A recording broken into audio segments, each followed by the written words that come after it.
My sister and my sister-in-law absolutely hate me. They join forces and try to ruin the single best day of my life, which is going to be my wedding. When I tell you exactly what their plan was, oh boy, you will not believe it. Growing up with a sister has always amazed me. I lived with a pretty decent family, and one of the perks of being the first child was that I was the only center of attention. But I don't know that my sister Lela will cross every single line to push me away. Our only brother Ben and me are being the most admiring child, girls in the family. Being an admirable and appealing one. I was the only one having lots of friends and was evenly loved by family members. But unfortunately, or despicably, my sister Lela was an ignorant child. Lela grew up under my shadow, and here comes a huge comparison in her. She was always there to compare me with her in every single situation. Time grew, but her comparison turned out to be her deepest wounds. Conventionally, it was her trait, and sooner or later, every single member of my family accepted her for whom she was. The reasons was that when she was a child, our relatives, friends, and every single family member criticized her for the one she is. In fact, they built strong dynamics that were entirely and pertinently biased by my standards. They were also involved in leading her comparison with me because Layla's modesty and the way she carries her baggy clothes were just under a red spot of criticism. They always bullied her by saying different stuff and always did compare her with me because I do have a stable job, organized life, well-approached friends, and even by now, I was going to marry a perfect man, and sooner or later everything about me just pushed her down. Her insecurities grew evenly. Our father always ignored the things which Lela said but fulfilled all the things which I said within a minute. It's the only reason that she had a terrible childhood, but things seemed to be settled down when we grew up. Then, a few weeks earlier, my sister Lela took her boyfriend home. His name was Ren. Apparently, he seems to be a drug addict. His dark eyes, along with his sexual remarks at the table, made the whole thing quite uncomfortable for all of us. Lela told us that she and Ren are in a true relationship, and their love is internal, but it did not seem like that. My parents did not approve, and well, neither did I. I think the whole thing has hurt her. The two of them kept on dating until one day Lela showed up in tears. She told us that Ren had stolen her money, and with the same money he cheated on her with. Instead of comforting at the very moment, Lela was snubbed by the whole family, as we have told her earlier about the whole thing, but she showed resilience and still went after him. My father and mother were yelling at her, and they were telling her that she's not worthy enough to trust with anything in her life. Because she was always just resisting, and her resistance will always lead her towards failure of life. Lela was in return shouting, yelling at them back, as she was in deep emotional conflict, and my father, in extremely aggressive mode, broke all the water glasses that were being placed on the table. My mother burst in tears, and she was losing her conscious state of mind. There was a wholesome drama being created over there. Meanwhile, I was just planning to make my family meet Jackson. Jackson and I met at a cafe. It was love at first sight. The man with the perfect height and hazel blue eyes complements his personality. The man with a tight chest and perfect waist complemented by his whole handsome personality, and any girl can fall for. The man with positive personality traits along with a gentle heart led me towards him.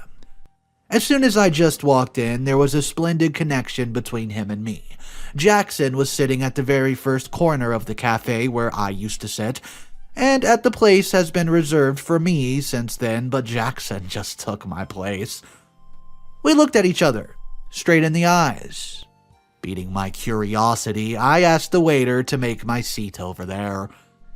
The waiter asked Jackson if he doesn't mind sharing the seat, so he agreed, and the two of us sat then and there.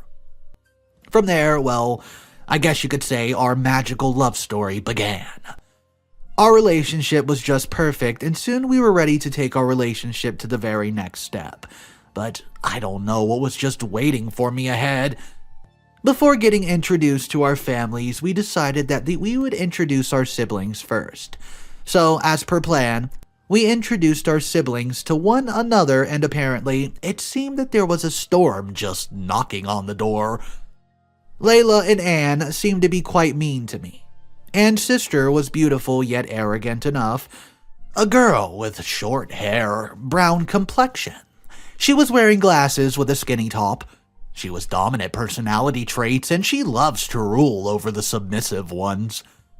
There was a very open and meaningful conversation with Jackson, and for the very first time, it was revealed that the two of them were colleagues. Their friendship just seemed to be sort of an ignorant act, but it clicked with me somewhere.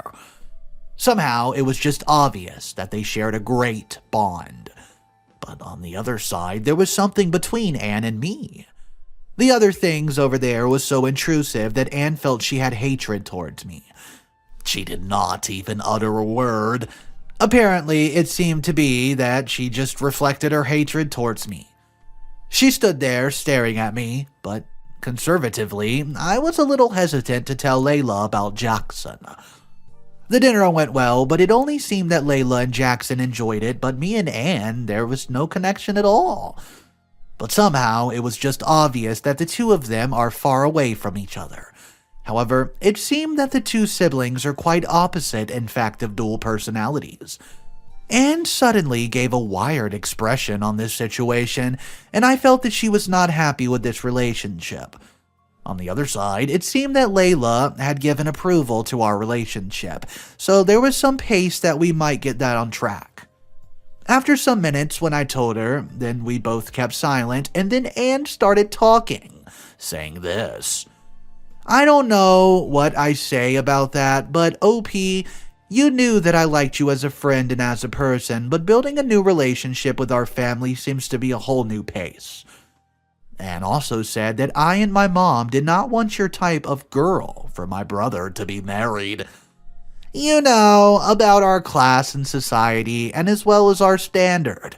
I don't think you'll be better option for my brother, and for our family, I think I'm all clear on my words, right? After saying this, Anne went from there and left me. I didn't know what to say. I just stood there in silence over it all. It was not the right time to say anything to her. I managed that I should pass on their arguments as might be they would be biased, or what if not? Many thoughts just kept pondering in my head. Suddenly, Jackson calls me and I pick up the phone. With a shrinking voice, I say, Hello? Oh, what happened, my love? What's the problem? Please tell me. I was constantly crying when Jackson consoled me, and then I started telling him that his sister said things about me. Oh, you don't have to worry. I'm always with you, honey. His words were enough for me, so I was relieved. We introduced each other to our families, and apparently we got approval, and I was damn happy. As time passed by, Lela and Anne both were not happy with us, and did all the planning to destroy our relationship, planning to ruin our engagement to the wedding. It seemed that there was every single thing being planned by them. In the middle of this chaos, I was not mentally prepared for the whole thing. I and Jackson decided to do the engagement ceremony, but our siblings were having other plans to stick with.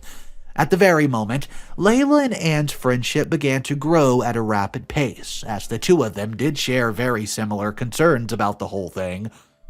Before engagement, Jackson's sister will send images of Jackson with some random girl from her past and portray that he's ditching her. I was devastated and would not want to meet Jackson at all. It seemed that they both have succeeded in their mission. I yelled at Jackson to the fullest, and I even slapped his face. I was in extreme anger. I came home, locked myself in the room for days. I destroyed every single thing in my room as I was devastated and flustered. My sister started mockery, and my sister-in-law ridiculed me. But one day, Jackson came to her and explained the whole scenario, that it was just his past. Nothing, and I mean nothing else. It got time for me to heal, but she understands that the past should be past. On the other hand, Jackson knew about her sister's disastrous actions and the whole dramas created before the engagement. Jackson is extremely aggressive stage. Asked the sister to remove everything related to her life, as he didn't want to see her face ever again. My sister-in-law, well, she became very furious after that, as she did not expect this, and her revenge mode towards me turned to the higher stage. Well, then it just seemed like everything settled and moved their life forward. Anne called to Lela that their plan was going wrong, and they both know that all this planning was for me, so my brother was very disappointed towards me. We should do something more for that, Lela said. Well, we can think what we can do. After 2 weeks of these incidents, they decided to keep their relationship to their end. They decided on the whole plan of action, but the engagement went fine. Lela and Anne felt a red flag for them and decided that now engagements have passed. Then we did something on their wedding day that they never forgot about it the rest of their life. Her plan for taking revenge was so intense that she did everything for that without forging the limit and without forgetting any relations. I called Jackson and told him I felt very scared, nervous, as well as something could go wrong on our wedding day. "Oh, you know what Lela and Anne have done with us. Please don't worry about that. You're thinking too much. All things will settle down," Jackson said. That night, he kept me calm and expressed his feelings for me and how much he loves me. Jackson also told me that when he saw me for the very first time, he knew that I'm the only one for him. And the intervention of the other people does not matter at all. That night, we talked on the phone till really late, and he made me relaxed, and I was very happy because of him. Then we both were waiting for our wedding, and I said to each other that we can't wait for our wedding. My nervousness kept on popping, and I don't know why it was always getting to this extreme. Well, one day before my wedding, I'm very excited to see my wedding dress, and I can't wait for it. In the evening, when I went to the tailor to pick up my wedding dress, the tailor told me that the day before that the dress was given to my sister, Lela, and there was another girl with her. They both came. They told me that your wedding was postponed and after 2 months you'll get married, so that's why he did not stitch my dress. When I heard those words, my eyes were full of water, but I did not cry in front of the tailor. I went outside the tailor's shop and I felt that my marriage will be destroyed from this. Now, I came back home and called Jackson in a very angry mood and asked him to bring his sister and parents to my house. There's something which I wanted to tell them. And then I shut the phone off. In 1 hour, Jackson brought all his family members, and I also called my family members and told them what Lela and Anne had done with me. That tailor said that my sister-in-law and your own sister will give you the wrong date of the wedding to the tailor, so that her dream dress would not be stitched. I was devastated, and I did not know what to do. My father started yelling at my sister and was going to slap her in rage, but Jackson's father stopped him. He was devastated because of her and Jackson. Well, Jackson was devastated because of his sister. Jackson held the arm of his sister tightly and yelled at her why she wanted to spoil her brother's wedding. What the hell is wrong with her? I was done enough keeping secrets about them from my family and what they're doing with me. It's time to show their true faces to everybody. Me and Jackson's parents both consoled me, and especially Jackson's father. "Oh, you don't worry about that. I know it was important for you, but something more important is the wedding, and it should happen at any cost." Then Jackson said that my father was right. "You always looked beautiful whatever you wear." By listening to them, I think it gave a smile to me. Lela and Anne both felt insulted and did not even bother to say what they are doing was bullcrap.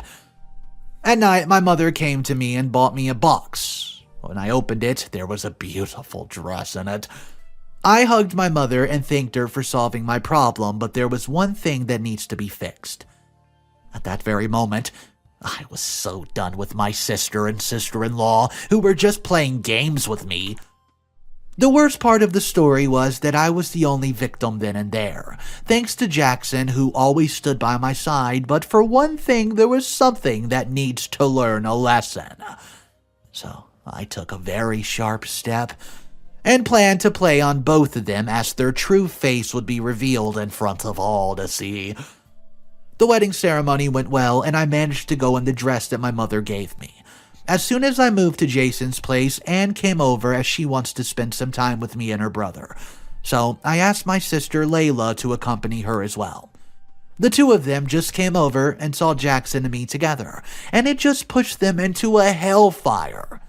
From the very first day, I told Jackson about the whole thing, but he literally ignored it.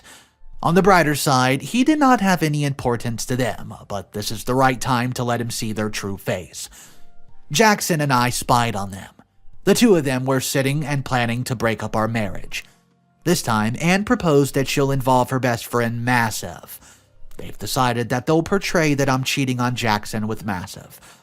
At that very moment, Jackson turned extremely furious, and he immediately asked them to leave the home as soon as possible. The two of them were immediately thrown out of his house, and conveniently, from our lives as well. Let's give a big shout out in the comment section down below for OP's mother, who came in clutch with a new wedding dress. I cannot believe that OP's sister and stepsister would go to such lengths to try to prevent this wedding from happening. Guys, let me know what you think about it, what you would have done differently if you were in OP's position, or just how you would handle the situation. We have one more story to look at today, and the title is, "So am I the a-hole? Am I the a-hole for telling my daughter she cannot go to her dream school, but I'm paying for my son to go to his?" I'm 49 male, I have 2 children, Jake and Nikki. Their mother and I are divorced, I have full custody, and she sends no support. Both of my kids are good kids and good students with good grades. Jake got into his dream school but did not get any scholarships. His undergrad school is one of the best schools in our part of the country, and it's expensive. I did not want him to take out loans and have to carry a debt, so I'm paying for his tuition and living expenses. The total cost is roughly $50,000 a year. He's following in our family tradition, pursuing a career in dentistry. I'm not a dentist, but we have about a dozen dentists and oral surgeons in our family. I'll also be paying for his dentistry degree. While I know it's going to be costly, I view this as a good investment, as he'll have a starting salary of at least $120,000 as a dentist in our area. If he decides to become an oral surgeon, his starting salary will almost double that figure. Nikki is a senior high school. Like her brother, she's a good student and will have a good chance of getting into her dream school, but she has a low chance of getting any scholarship. Her dream school is also a very good one, located in the middle of a very expensive city. Tuition and living expenses will be roughly $75,000 a year. The problem is that she's dreamt of being a teacher since she was little, and has made it clear she'll be an education major, because she wants to be a middle school teacher. The other problem is that salary for middle school teachers is like $48,000. I fully realize that she can move and work elsewhere, but I can't imagine there are many middle school teachers in the US making 6 figures. I don't view paying $300,000 plus for a career that tops out at $60,000 as a wise investment. I told my daughter that the state school that's 2 hours away has a good enough education program, and her in-state tuition and living expenses will be like $20,000 a year. I think paying $80,000 for a teaching degree is a much better investment. I've tried discussing the matter with Nikki, but she gets distraught every time I bring it up. She cries and accuses me of favoring Jakey and being a sexist, which is not true. I told her, if she picks a major with $100,000 starting salary, I'll gladly pay for her to go to her dream school, but there's no way I'm paying $300,000 stacks for her to be a teacher. Now, she's got the family members involved. Some are staying out of it, some agree with me, and some are telling me I'm just playing favorites. I feel terrible, so I'm beginning to doubt myself. Guys, am I wrong? Okay guys, so there was one comment specifically from this story that seemed to get a lot of attention, a lot of comments, and a lot of votes. Let's read it. The fact that he did not even think to just offer her the same money was silly. I personally agree, $300,000 for a teaching degree is wild, because unless you're at a prestigious school after graduation, that sum would eat your salary for half a decade. And teaching's like nursing. As long as you don't have serious violations and aren't a danger to people around you, most districts will give you a job. So, yes, a prestigious degree means significantly less outside of a prestigious circle, and that's a rarity. But that's still not the point here. He could have said that without being an a-hole. But in the spirit of fairness, he needs to offer both kids equal cut, and I stand firm on that. So guys, let me know, do you agree with that comment, or do you think OP should have just paid for it? Drop your thoughts down below. Is this guy an a-hole or not? I want to know your thoughts on that. Thank you so much for tuning in. Don't forget to subscribe if you like the stuff, and there's going to be stories every single day. Have a wonderful day, and remember, it's cool to be kind. I'll see you in the next one, guys.